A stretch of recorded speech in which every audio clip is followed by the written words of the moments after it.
I know it seems so basic, but if you don't have the right legal foundation, you won't be able to take the opportunities and be assertive with those opportunities if you're not set up right. They're not set up for the legal due diligence that's ahead, and it is brutal if you're not set up correctly. What's going on, everybody? Chris Naugle back with the Money School podcast. On this podcast, you already know this, but we talk about money, but we specifically talk about how you can take back control of your money by becoming the bank. But today we're going to flip the script. Today we're going to talk about how to keep yourself safe. What do I mean by safe? Lawyer up, folks. We're going to bring on what I think is one of the most dynamic attorneys I've ever worked with. The things she covers, not just real estate transactions, but also compliance, raising money, finance specific, and mergers and acquisitions. Not just that, but contract negotiation. Her firm does everything. She's been doing this for 15 years. You got to go back. You know how I met Jess? I was at an event at Ed Milet's house. And that's where me and Jess met. So let me kind of save you all that. Let me welcome my guest, Jess Bailey from Bailey Law Firm. Welcome to the Money School podcast. Well, thank you so much for having me today, Chris. I'm really excited about it. And I'm so glad that you were at his house too. Absolutely. Yeah, it was pretty wild. I was the only one who showed up really, really late because I went to the wrong hotel. There was a shuttle that was taking us to Ed's house. I, for somehow, got my wires mixed, went to the wrong hotel, sitting there. I'm like, where is this shuttle? And I called and they're like, nope, you're at the wrong one. So, surprise, surprise. I'm like 20 minutes late to Ed Milet's house. That was a heck of a way to start the day. But you know what? It all worked out in the end. And I think that's part of the journey. You've been an attorney for 15 years, had your firm for 15 years. But I think the most important part that I want to talk about is the journey. Attorneys go through just a crazy journey from everything you did in law school right up to, after you got licensed, which would have been November.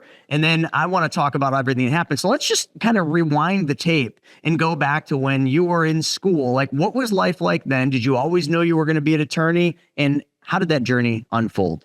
Yeah, thanks, Chris. So really, my journey was not like most people in my class. Most people knew since there were 5, they wanted to be an attorney, or their parents said, you're either going to be an attorney or a doctor. Pick one. I was more, I think I'm going to do this. So undergrad was business, and I actually started out biochemistry. So I have a business, a strong science background, went and got a dual master's and worked. And then during grad school, I got to sit in on a mediation and at the Miami Mediation Center. And these attorneys were really gracious with their time afterwards and talked to me about being an attorney. Most people only know Law and Order, Perry Mason. And so we were talking, and I was talking about how I really love organizational behavior, problem solving. This is what I love to do. And they're like, you should be a deals attorney. I'm like, what is that? Like, what does that mean? I had no idea. And so once I learned, I was like, sign me up. So I went to law school, and I was old in my class. I was 26 instead of 22 like everyone else. But it was great. It was a lot of fun. My work background, being in real estate and contracts and banking and mortgage, really helped me to bring me to where I am now. I love that. So you were 26 going through, how many years did you have to go through school? Like you just said dual masters? Yes. So that was a little extra. So I went undergrad and I did a dual master's in science for 3 years. And then I went to law school for 3 years. You don't have to do the master's route. I just like deep work, apparently. Yeah, we were just at our event out in Utah, and one of the guys on my team, I haven't talked to him in like 2 years just because he's been head down, but he's kind of here on a school visa, and he couldn't get the visa approved. So I don't know all the specifics, but he's gone now and he's done 3 masters.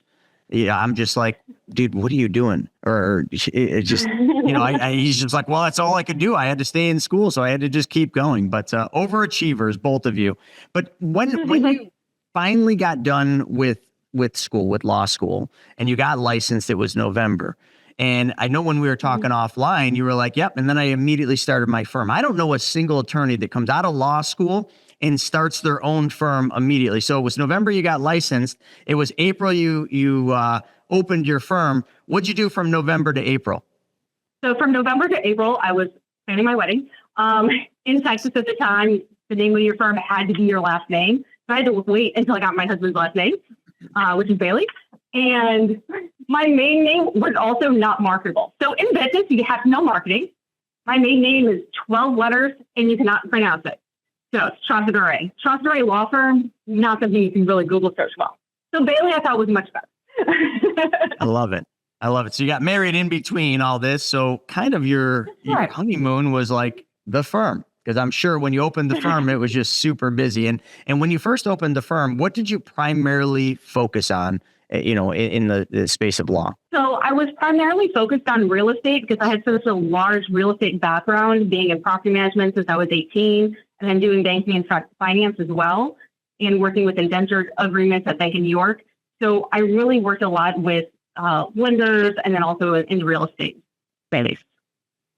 So when you and that's what brought me actually into M&A, because my first M&A deals were very heavy in the real estate side and then happened to have a business associated with it.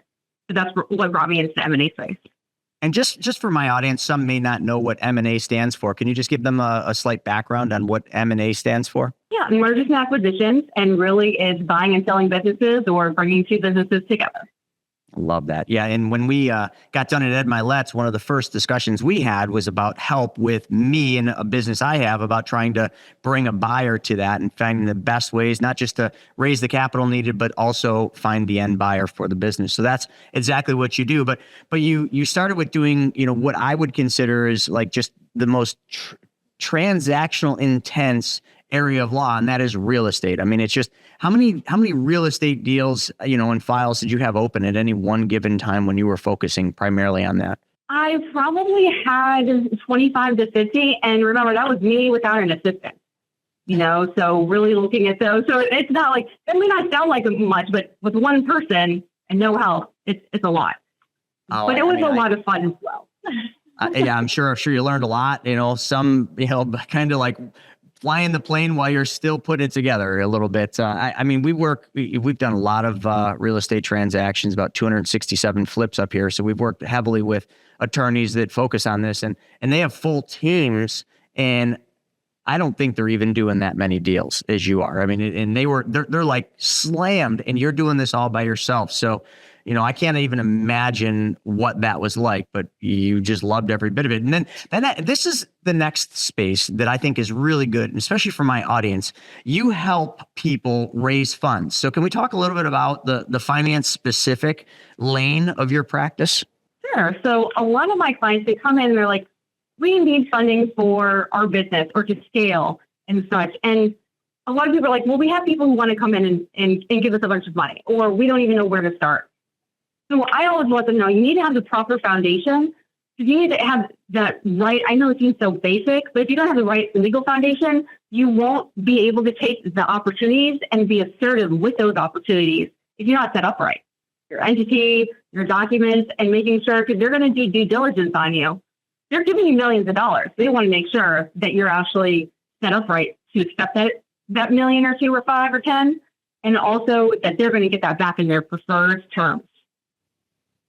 I think this is a really unique topic. I'd like to spend a little bit of time on this because I know a lot of my audience, they're always looking for money. They're always looking for money to expand their business. They're looking for money to do more real estate deals. And there's a lot of rules around this, and you can get yourself in pretty hot water if you don't know the rules, or get a good attorney like yourself that knows those rules and can give the proper guidance. So let me give you an example. When I was out in Utah, one of our really, really great clients, she's a really big land flipper.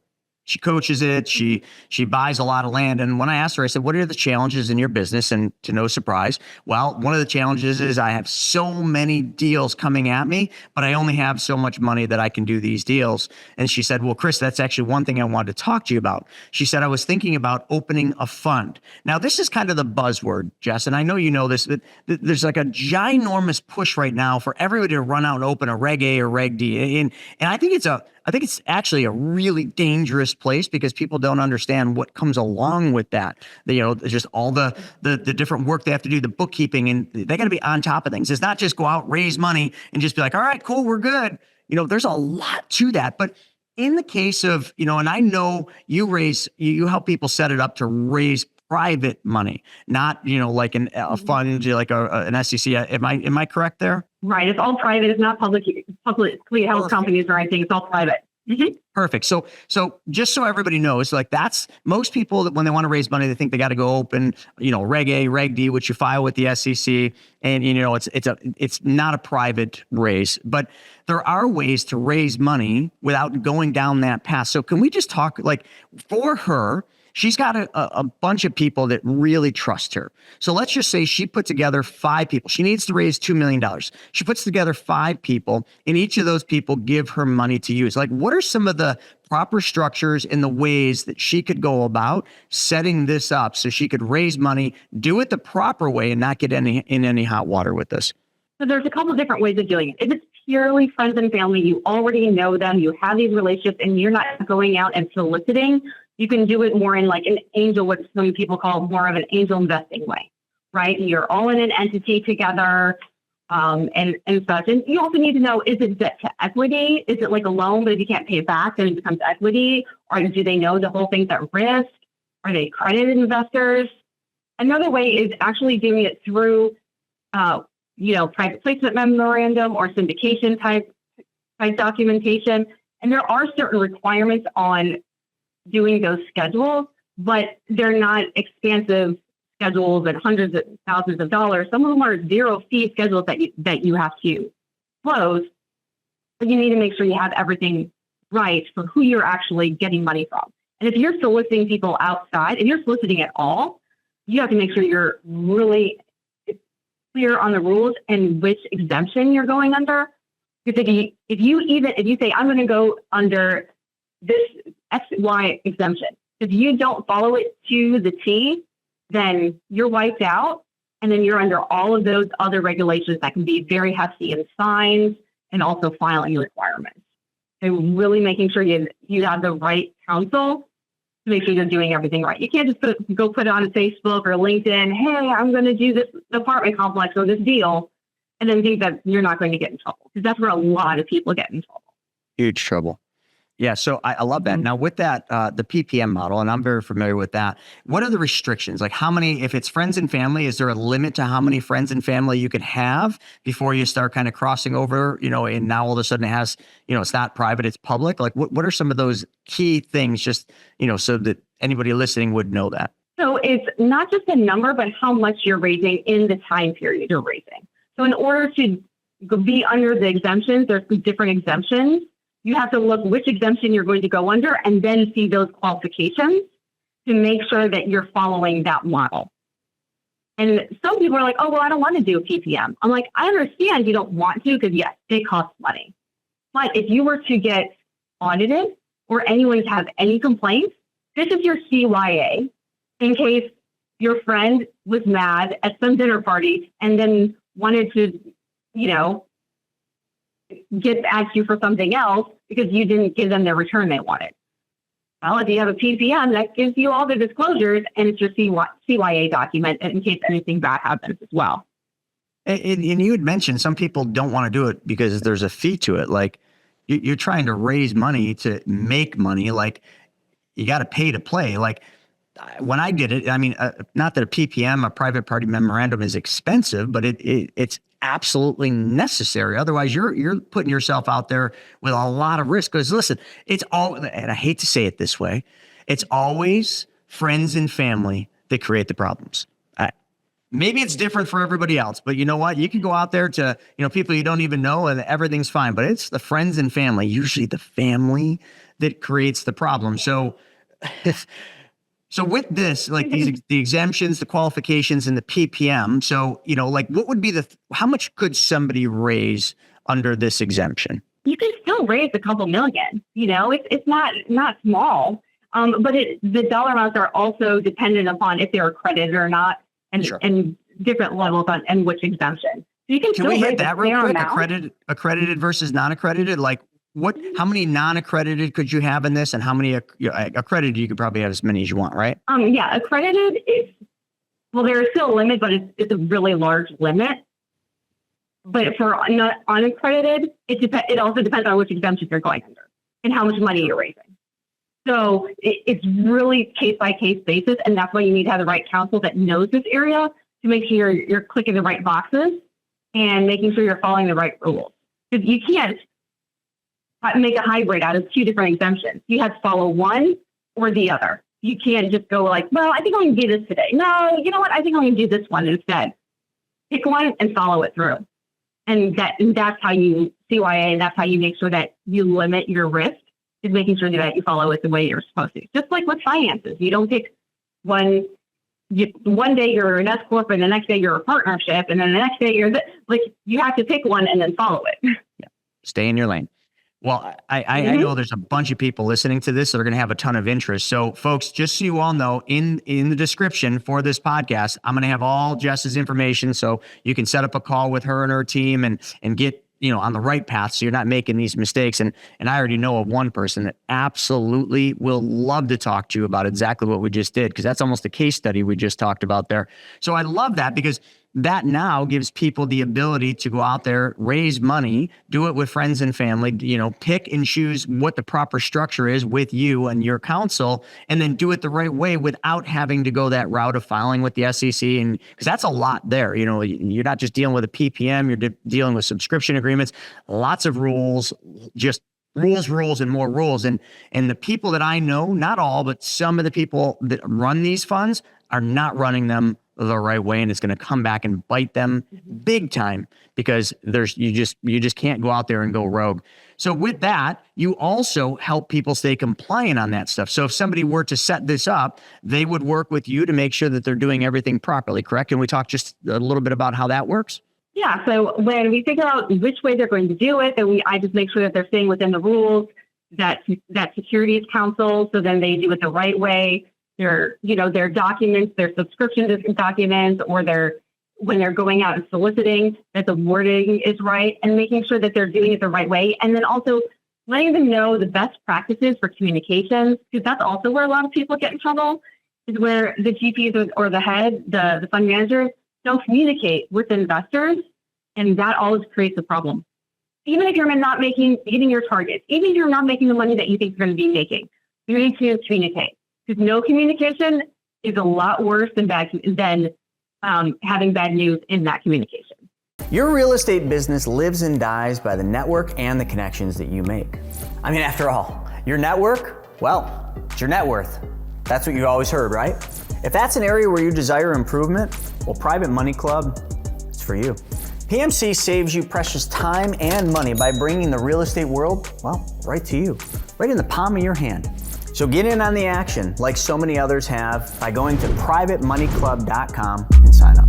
I almost forgot to bring it up that I think is really freaking awesome, is recently you've won some awards, not just little awards, but let me kind of just tell everybody, 2024 Woman of Influence Award by Success Magazine. So that's an award, but then you just also told me that your firm won 4 categories for the Inc. And I believe that was the B2B, business to business. Can you just talk a little bit about some of these awards and how you were recognized? Yeah, thank you. So Success Magazine, they have 49 finalists and 1 winner. I was one of the finalists this year, which was such a great honor to be on that list with women from all over the United States. And it's really great to be recognized that way. And then with Inc., it was Power Partners. So our firm was recognized in several categories to be a great B2B vendor for B2B businesses. And so that was a great honor as well to be recognized by such a great magazine and publication. So yeah, I thought that was important, because when people are looking to find an attorney to work with on any of these capacities, they want to make sure that attorney and their firm is recognized and doing a really good job. And those kind of awards really prove that. Now what I'd like to do, if it's okay with you, is move on to what is the one that's really near and dear to me, is the mergers and acquisitions. Like, this is a very unique space. And I remember at Ed's house, you had mentioned mergers and acquisitions, and my ears just perked right up. So how did you get into mergers and acquisitions? You had mentioned it was in you're like one of those real estate deals. And then you decided to go deep into this, because M&A, boy, it's an interesting world, but I'm sure you know far more about it than I do. And it's not just, it's not like you just have 2 people coming to you every single time and say, hey, I got Jim over here. He wants to buy my company. Can you help us do this sale? Like, you actually sometimes have to almost help make the deal, right? So let's just talk about M&A for a second. Yeah, sure. So how I got started was, since I started mostly with real estate, some of the deals I was working on were businesses, but they were very real estate heavy focused. So for instance, self-storage facilities. It's a business, but most of the value is the real estate. So they really needed me to look at the title, make sure things were clear, because Texas is a title state versus an attorney state for a title, and work that way. And so I started that way, and I was like, I want to do more M&A. This is a lot of fun. I love making things happen and helping people accomplish those dreams. Who doesn't want to buy a business? Who doesn't want to sell their business, right? After they've grown it. And so helping them with that and understanding all the nuances, because there's so many little things in it. And it's different than just another contract. Like, it's different than just, if someone's like, yes, I do business law, but I've never done an M&A transaction. There's so many different nuances. Just like if you're in a CPA position or certain other industries, financial, right? A financial advisor is very different than someone else who does something like what you do with infinite banking. So knowing that, and it's just been really great because I work in so many different industries within M&A. So I see the manufacturing, I see the professional services, the home services, and you get to learn their stories, which I love, is learning entrepreneur stories. If I'm representing the seller and when I'm representing the buyer, it's great to hear about their dreams and helping them get there. Because that's really what it's all about. It's like helping them accomplish their dream, whether it's exiting and then having Mai Tais on the beach, or getting a business that someone wants to get out of and then figuring out how to grow it and find their exit. It's a lot of fun. And I can contest, folks, because one of the first calls after I met Jess was about this exact thing, and she focused so heavily. I kind of just wanted to get right into it, and she's just like, "So tell me a little bit about yourself and your company and your vision, and what do you want to do after you exit, and all these things." And I'm like, "No, I just need help." So, but you're right. It is so vital to understand the needs and goals of a client, what they're doing it for, why they're doing it, so you can guide them the proper way. And I have no doubt you're going to be helping us with our exit on our company. We're just a little bit premature right now. We're just moving and shaking. It's that part in the business. So, at what stage does a company or does a business owner, retain you to help them get ready for a merger? Because there's so much that happens in a merger. It's never just, is it ever just a clean process? I got to ask. It can be a clean process if you have the right foundation and if you really worked in making sure that you're open for those opportunities. So I have clients where they knew they wanted to, go to market in 6 to 12 months. So they were brought to me and I went in and did a whole legal audit on them. I was like, okay, your corporate governance needs to be brought back up to date.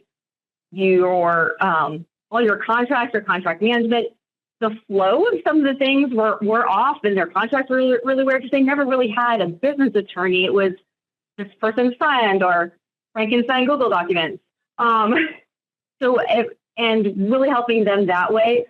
So you can do it 2 to 4 years before you want to exit, or that you're building a business to exit, getting that proper foundation at the beginning, so then you are figuring it out and have that foundation for the right exit that you want. Because some people are like, I don't think I want to do this anymore. And then they talk to a business broker. They're not set up for the legal due diligence that's ahead, and it is brutal if you're not set up correctly.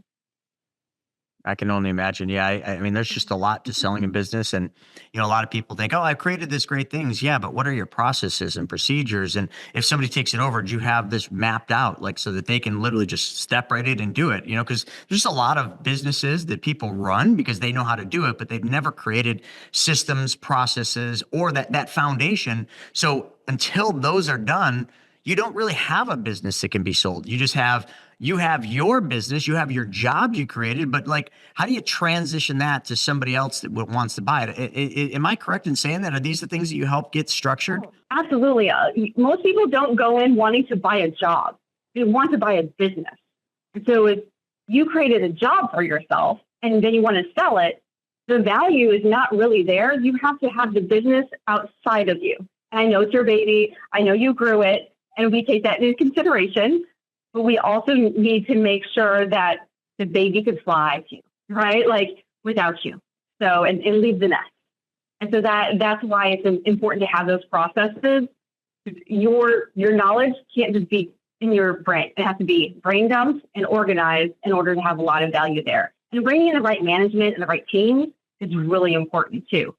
I had, even if you're doing a family generational sale, I had a family come in and talking to the father, the kids were already in it. He was like, well, I'm not sure if we're going to be able to do this.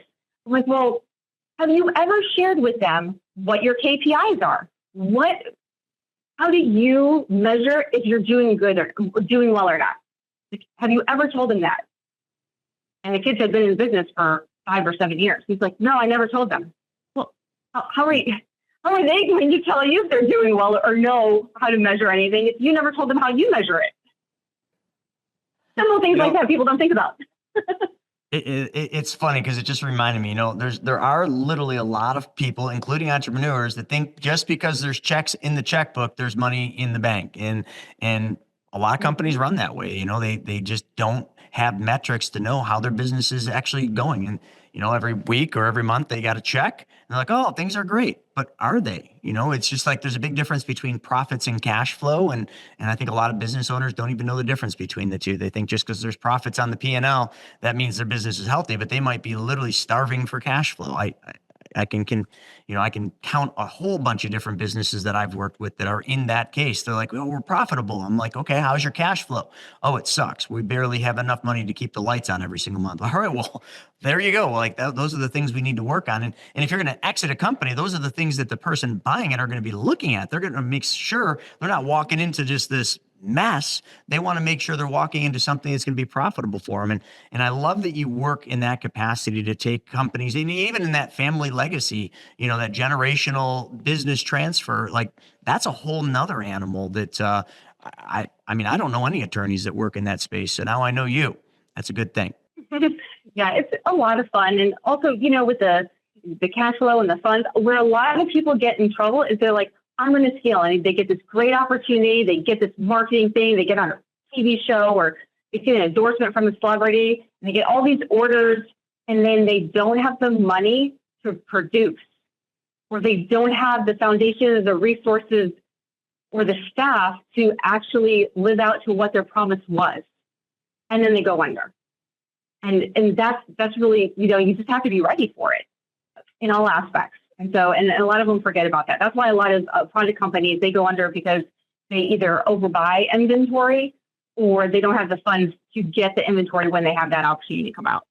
Oh my gosh, I got a second client for you. You just reminded me because I just had this discussion. He called me up and he's got a great business, but an online business had like that celebrity endorsement, got tons of orders, but ran into issues because he didn't have the money to fulfill the orders. So, he's making people wait and then they want refunds and he's just in a cash flow crunch. But because of your experience in the finance side of it, allowing and showing them how to raise money, or do you have any funding partners or any places you can send people to get funds and help them put together like a loan proposal for that? Yeah, so I have a lot of connections from being in this space, from VC, PE, other just smaller angel investing, or kind of a hybrid of all of those. So I like to connect people and make sure that they have all of those resources. And that's why I always ask, what are your goals? What's your vision? What's your timeline? Because it helps me also figure out, okay, when they're at step 3, this is a good connection for them. They don't need them right now, but it's good for them at this step. And letting them know that they have the right connections at the right time.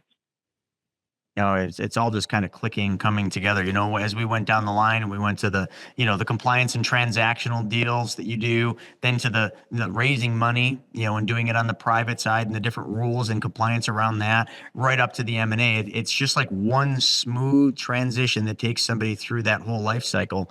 And that's what you do. And you've been doing it for 15 years. I think it's just awesome. I was so surprised when you told me, like, you got licensed out of school and you went right into a firm. Like most attorneys, like, work for another big firm, get some experience, and then, I don't know, 10 years later, maybe then they're starting it. You just said, I'm going for the gusto and doing this. And kudos to you for doing that. Yep. Thank you. Yeah, I thought it was right. I didn't know any other firms that did what I did and how I wanted to do it. And so and I also have learned through working that working for a big corporation was not where I would thrive. There's too much red tape. If I see something that needs to be fixed, I'm going to fix it. And so that's why opening up my own firm was the right move from the beginning. Well, I don't know any other law firms that do what you do. None. And I know a lot of law firms, and I've been around the block a couple of times. So yeah, you definitely got a unique thing, and it flows really well. But so you've been doing it 15 years. What do the next 15 years look like for Jess? I'm going to keep doing it. I love it. I've always loved this piece. It's advisements, and that's the piece that I really love. The job I loved before being a lawyer I was an academic advisor. So same thing. I got to hear their dreams and then help them with the roadmap to get there. And so now I just do it from the legal side. That's great. So like if somebody listening to this podcast like found interest in this, how would they go about booking a time with you? Yeah, so they can go to my website, baileylawfirm.com, and put in a contact us form, or they could call us at 832-510-2900, and my Rockstar team can set them up with a call with me. I don't charge for consultations. I think you shouldn't have to pay me money just to see if we're the right fit. I also do everything on a flat fee basis, so clients don't get surprise bills in the mail. I don't think it's fair to randomly get a bill and you don't even know what it's going to be. Oh my gosh. I'm debating whether or not to say this. So there may have been an attorney I worked with that I got a bill and I reviewed the bill and I looked at it. Now I sent an email that was less than one paragraph, and he billed me a half hour, which was like almost $200 for that one email. And his response was less than half a paragraph. I'm like, whoa. I ended up paying it because, hey, it just is what it is. But the fact that you just do flat fee is it's just such a breath of fresh air, because in your space, usually it's like every call, every email, every text, they're just clicking that timer, and you're doing it with the flat fee. Here's what you need. Here's the cost to do it. Let's get this done. Gosh. And it also helps me be a better advisor, because they're not afraid to have those conversations about their dreams and their vision, because they're not checking the clock to see, how much time they're paying for. I get more information so I can be more proactive in that advisement. No, that's so true. Self-serving. I work with lots of SEC attorneys that all bill by the hour. And I literally, when I get on that phone, I'm like, I must sound like a blender with its top off. I got everything written down, bullet points, and I'm like, boom, boom, boom, boom, boom, boom, boom. Okay, we done. Get by. Because it's not hard with an attorney call like that. I mean, to rack up a few $1,000s just trying to get a couple simple things done. And then emails are no better than the calls. So I love that. So folks, if you're listening to this, like what Jess's firm does is not the normal. Like most law firms that do what Jess does, they're going to ding you, by the hour, by the minute, by the second. I don't know how that all works, but she's going to listen to you. She's going to spend time in that first call, that free consultation call, to find out what it is you need. And she's just going to tell you, this is what you need. This is what it's going to cost. That should definitely give a lot of you like the comfort and the confidence to just get on a call. Like I know a bunch of you that are listening to this podcast, because I know many of you, you need these services, like especially the finance specific stuff that we talked about. I know a lot of you that listen to this show because this is what we do. We talk money all the time, and you're on the webinars, you're on the podcast.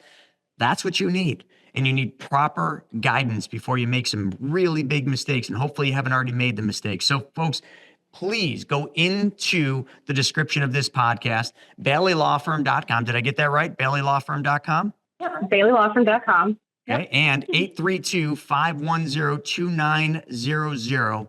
Book a call and just have a discussion. I think this will serve you really well. Well, what else can we talk about? Is there anything else like personally that you're doing that's super fun outside of going to Ed Milet's house and, learning from the master himself and traveling around and doing different events and masterminds? Like what else is going on? So I speak at different M&A conferences. So that's always a lot of fun, because I enjoy giving back and talking, giving more education. And I don't just talk about, like the legal stuff. I also talk about leadership and especially in change management. And because if you're having a company that you're acquiring and you're selling, like you need to make sure it's set up to where people are secure in your company. So it's just talking about more about that foundation piece and being a good leader on top of being good in the business and the finance side. That's so awesome. Well, Jess, I know I've got two people that as soon as this podcast is done and I hit stop, I'm going to go back to my office. I'm going to send you an email with these two people because they absolutely need your help, and they needed it 3 weeks ago. So I think that'll be great. And folks, any of you that are listening to this, don't hesitate. Get a call booked. Just I know some people are struggling right now, especially when it comes to raising money. And, I hear it at all these masterminds. That's one of the number one thing. Banks are not friendly right now. They are not giving money like they were 5 years ago, 4 years ago. It's a tough environment out there.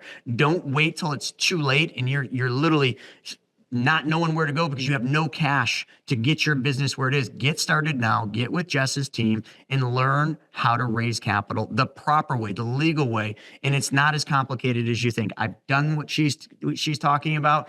It is not hard at all. And I know all of you have friends and family. And if you're in masterminds, you have friends in there. So that's where you start. You don't need to go out putting stuff on Facebook. Matter of fact, don't do that. Don't ever put any ads on Facebook, LinkedIn, TikTok. What are you going to get on TikTok? Come on. You're gonna get somebody calling you. You're asking for money, and they're gonna call you and say, "Hey, did you see my new dance moves?" I'm just kidding, but just do it the right way, folks. It'll save you a lot of headaches in the long run. And Jess, this has been really great. I knew we did our call, but our call was focused around M&A. I didn't know you did all these other things. So there's other stuff that we'll be talking about in the near future. That sounds great. Well, thanks again for having me. And I'm really looking forward to talking to you more and talking to all your listeners and helping them do it the right way. Love it. All right, folks. Well, that's going to be a wrap for this episode of the Money School Podcast. And you just heard it straight from Bailey Law Firm. Go out there, get a good attorney like Jess that gets you to the next level in your business. And hey, maybe you're at that point where you're just like, I don't want to be a business owner anymore. I just want to get on my sailboat and sail away. Jess is your first call you should be making. So with that being said, thanks for joining us for this, and we'll see you on the next one.